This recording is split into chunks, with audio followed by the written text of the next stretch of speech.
مثل الذين حملوا التوراة ثم لم يحملوها كمثل الحمار يحمل أسفارا بئس مثل القوم الذين كذبوا بآيات الله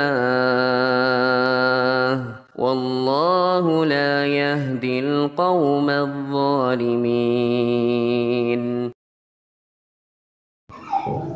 Prinsip-prinsip ahli sunnah dan kita memahami mana yang sunnah dan mana yang bukan ini. Dan bagaimana pandangan ada seseorang yang dia sudah meyakini jalan salafus saleh, tapi juga mengatakan bahwa yang lain juga nggak apa-apa seperti itu. Artinya tidak mengingkari kesalahan dari firqah lain. Apakah hal tersebut diperbolehkan atau seperti apa hukumnya? Nah, inilah perlunya kita mempelajari prinsip Ahlussunnah wal Jamaah. Dan mungkin sudah mulai berkurang kajian-kajian tentang prinsip Ahlussunnah wal Jamaah dalam beragama ini. Jangankan majelisnya, mungkin untuk mengetahui kitab-kitabnya itu bisa dirujuk saja sudah jarang. Padahal kitab-kitabnya di murid-murid para imamatul arba'ah sudah banyak. Contohnya Imam Al-Buzani, murid dari Imam Syafi'i, menulis kitab Syarh Sunnah. Imam Ahmad bin Hanbal menulis kitab namanya Ushul Sunnah. Itu berisi tentang prinsip-prinsip Ahlussunnah. Al-Imam Al-Barbahari menulis kitab Syarh Sunnah. Al-Imam As-Sabuni menulis kitab Aqidatus Salaf wa Ashabul Hadits. Semuanya berisi tentang prinsip-prinsip karakteristik Ahlussunnah wal Jamaah. Dan apa yang tadi disebutkan itu merupakan sesuatu yang menyalahi prinsip Ahlussunnah wal Jamaah. Kalau kita buka-buka kitab tersebut, kami akan dapati bahwa kebenaran al-haq itu hanya satu. Beda kalau pembahasan fikih. Kalau misalkan kita kemudian berbicara berhadapan dengan firqah yang tadi barusan kita sebutkan, firqah yang lain juga benar misalkan. Kalau dikatakan firqah yang lain pun kan masih muslim, iya sebagainya masih muslim. Tapi kalau sampai tahu bahwa itu pun mereka benar, itu tidak bisa. Karena yang benar hanya satu firqah, yaitu Ahlussunnah wal Jamaah. Ahlussunnah wal Jamaah. Karena mereka menyelisih prinsip-prinsip keimanan. Mereka menyelisih prinsip-prinsip keimanan. Kenapa tidak dikafirkan? Karena mereka melakukan ini bukan karena kesadaran dan kesengajaan, namun karena sebab takwil, namun karena sebab akal dan sebagainya, sehingga tidak dikafirkan. Sehingga dikatakan bahwa mereka sebagiannya masih tergolong kaum muslimin. Adapun apa yang mereka lakukan tetap menyimpang keliru dan sebagainya. Ketika dikatakan bahwasanya Allah Subhanahu wa taala tidak dapat dilihat nanti di akhirat, dan ini menyelisih naskah Al-Qur'an dan sunnah Rasulullah SAW yang sahih, maka kita katakan ini merupakan keyakinan, bukan fikih. Kalau fikih kita bisa katakan bahwasanya ini benar. Tapi kalau masalah akidah, masalah prinsip tidak bisa. Sekalipun masih dalam tatanan Islam, maka kita tidak bisa. Maka keyakinan semacam tadi dan ucapan semacam tadi merupakan ucapan yang batil. Allah Ta'ala. Ustaz, bertanya Ustaz. Kalau tidak salah kemarin kan sempat dikatakan kalau perselisihan perkataannya Ibnu Rajab kalau nggak salah Ustaz. Perselisihan sahabat kan terkumpul pada mazhab yang 4 ya Ustaz. Terus juga pada intinya aja Ustaz. Maksudnya gimana Ustaz? Kan kemarin juga kan sempat disebutkan bahwa kita juga mengikuti para salaf bukan cuma masalah akidah tapi fikih juga. Nah, apakah maksudnya kita mengambil satu mazhab gitu Ustaz? Kan sekarang sering kita dengar juga gitu Ustaz, kita anti mazhab gitu. Nah, maksud perkataan anti mazhab juga maksudnya apa itu Ustaz? Apakah anti taklid terhadap satu mazhab atau anti melihat pendapat-pendapat para imam gitu Ustaz? Itu Ustaz. Pertama, dalam pembahasan mazhab ini harus didudukkan dulu. Berarti kita sekarang sedang membahas fikih. Walaupun sebelumnya itu membahas tentang prinsip akidah, keyakinan. Sekarang kita geser kepada permasalahan fikih. Kalau permasalahan fikih lebih enak, lebih renggang, lebih tenang, lebih ringan. Sekarang tentang masalah fikih. Tadi kita diperintah, dianjurkan oleh para ulama Ibnu Rajab Al-Hanbali dan sebagainya, bahkan barusan kita dengar untuk berfikih sebagaimana fikihnya sahabat.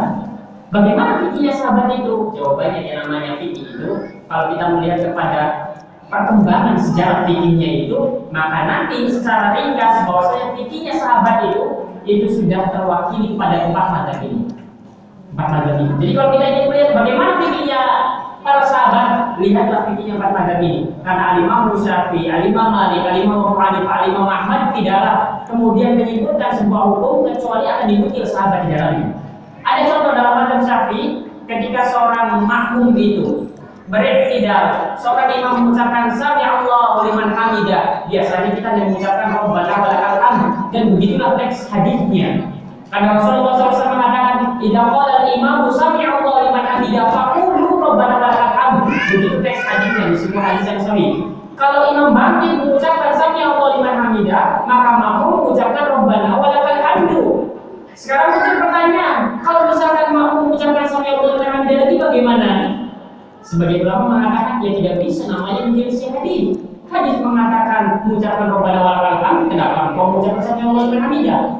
Namun yang unik Imam Syafi'i berpandangan bahwa makmum pun dianjurkan, disyariatkan untuk mengucapkan sami Allahu liman hamidah. Dari mana Imam Syafi'i menyimpulkan hal ini? Dari salaf, dari sahabat tabi'in. Ada tabi'in yang berpandangan semacam itu fikihnya. Sehingga Imam Syafi'i membangun fikihnya makmum mengucapkan sami Allahu liman hamidah itu berdasarkan apa yang didapatinya dari para tabi'in, tabi'in.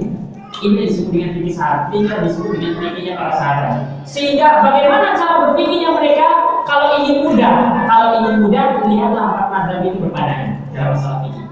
Kalau ingin rumit, cari satu-satu. Apa Abu Hurairah pendapatnya, apa Abu Bakar pendapatnya. Tapi rumit, butuh waktu. Di kitab mana kita harus cari. Kalau ingin mudah, lihat saja hasilnya, yaitu hasilnya ada pada empat mazhab. Sehingga fikihnya sahabat, fikihnya salaf sudah terangkum pada fikihnya empat mazhab. Fikihnya empat mazhab. Begitu. Itu dulu yang pertama. Inilah bagaimana caranya mengkaji fikih empat mazhab ini. Sekarang apa maksud dari ucapan anti mazhab dan sebagainya? Ini hanya semacam istilah saja sebenarnya. Sehingga tidak perlu untuk diperdebatkan dan juga tidak perlu untuk dibesar-besarkan. Cukup bagi kita yang awam itu belajar saja. Karena seorang awam ini pengen buat tentang mazhab anti mazhab pun karena belajar ya tergantung gurunya masih tidak paham kan belum selesai pembahasan. Yang penting harus belajar.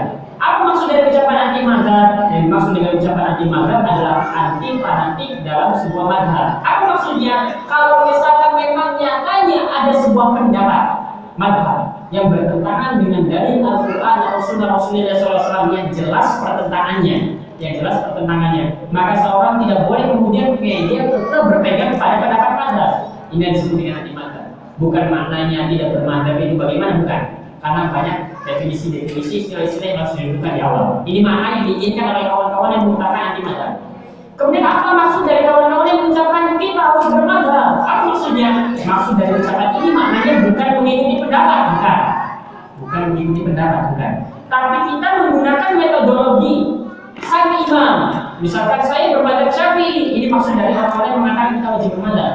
Jadi harus didudukkan. Apa tugas kita dengan diri kalau ada orang yang mengatakan saya anti mazhab? Oh, berarti maksudnya anti taklid, anti ta'assub kepada sebuah mazhab. Kalau bertentangan dengan nas Al-Quran atau Sunnah. Kalau orang ini mengatakan wajib bermazhab, jadi kita saja tidak mendudukkan. Apa maksud wajib bermazhab? Maksudnya adalah kita menggunakan metodologi seorang imam dalam memahami teks Al-Quran dan Sunnah sehingga tersimpulkan sebuah hukum fikih. Itu maksud bermazhab. Dikatakan saya bermazhab Syafi'i, maknanya saya menggunakan metodologi yang Al-Imam Syafi'i rumuskan untuk memahami Al-Quran dan Sunnah sehingga tersimpulkanlah jadilah sebuah hukum fikih. Itu maksudnya bermazhab. Jadi bukan hanya berpendapat, bukan. Nah, jadi begitu. Jadi apa yang harus kita lakukan? Dari ini kalau kita berhadapan dengan orang semacam ini, maka maksudnya begini. Orang ini maksudnya begini. Tapi tugas kita hanya belajar. Tugas kita belajar bagaimana gurunya. Gurunya makin kita pilih kita ikuti. Gurunya makin kita pilih kita ikuti. Untuk pertama kita hanya banyak menanggung saja. Namun itu yang harus didudukkan. Sehingga pengen mengucapkan anti mazhab atau bermazhab sebenarnya secara esensi sama. Sama-sama yang namanya memahami Al-Quran dan Sunnah harus dengan metodologi para imam. Yang pertama. Dan sama-sama baik yang anti mazhab atau yang bermazhab kalau dari kalangan Sunnah wal Jamaah, sama-sama maksudnya kita terlarang berfanatik buta. Kalau memang tahu ini keliru, kalau memang tahu ini baik, kalau memang tahu ini bertentangan dengan Al-Quran dan Sunnah yang jelas. Tapi bukan kita yang bertentangkan. Tapi memang jelas di kalangan para ulama, semisal tadi Al-Imam Ibnu Rajab Al-Hambali, semisal tadi para ulama mencontohkan misalkan Imam empat mazhab mereka mengatakan bahwa yang namanya berubah itu dari binatang ternak. Kemudian Al-Imam Ibnu Hazm dengan mazhab Dzahir yang mengatakan yang namanya kurban itu boleh dengan ayam, yang namanya kurban itu boleh dengan kelinci. Yang namanya kurban itu boleh dengan burung yang dimiliki oleh seorang di rumahnya. Boleh berkurban dengan itu.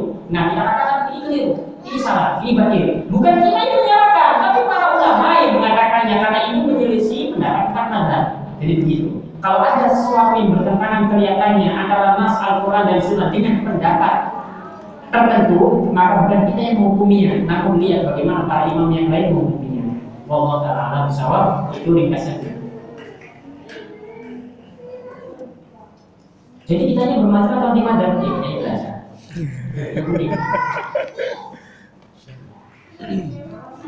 Ustaz, nanya lagi Ustaz. Itu kalau mazhabnya Ibnu Hazm kan biasanya kalau imam tuh dinamain sama nama imamnya Ustaz ya, Syafi'iyah. Nah itu Ibnu Hazm itu Zahiriyah itu Ustaz.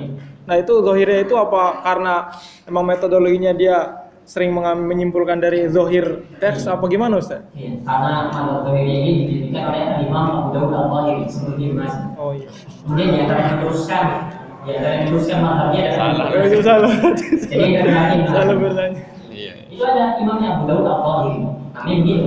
Akhirnya disampaikanlah kepada Zahiriyah. Cuma ulama yang terkenalnya kita tahu dia Ibnu Hazm bukan pendiri bukan. Ibnu Hazm bukan pendiri. Tapi salah satu penerus. Dan di zaman sekarang masih ada penerusnya mazhab Zahiriyah, tapi tidak banyak. Ya Ustaz, katanya benar nggak Ustaz menolak kias gitu Ustaz? Dalam menolak kias. Iya. Iya. Ya, Imam Ibnu Hazm atau mazhab Zahiriyah itu sendiri, mereka menolak kias. Menolak kias dalam beragama. Ada pembahasan usul.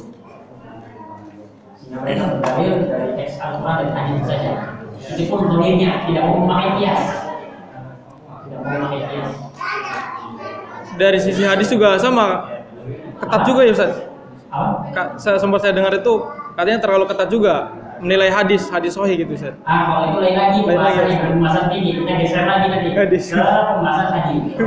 Karena emang begitu ilmu Islam. Jadi tidak bukan dulu pembahasan yang sangat menilai sebagai dhaif, itu lain lagi ceritanya. Pembahasan yang lain lagi. Karena memang semuanya berkaitan, Islam ini semuanya berkaitan. Ini bisa kita sampaikan. Cukuplah insyaallah. Subhanallah wa bihamdika asyhadu an la ilaha illa anta astaghfiruka wa atubu ilaik. Wassalamualaikum warahmatullahi wabarakatuh. Assalamualaikum warahmatullahi wabarakatuh.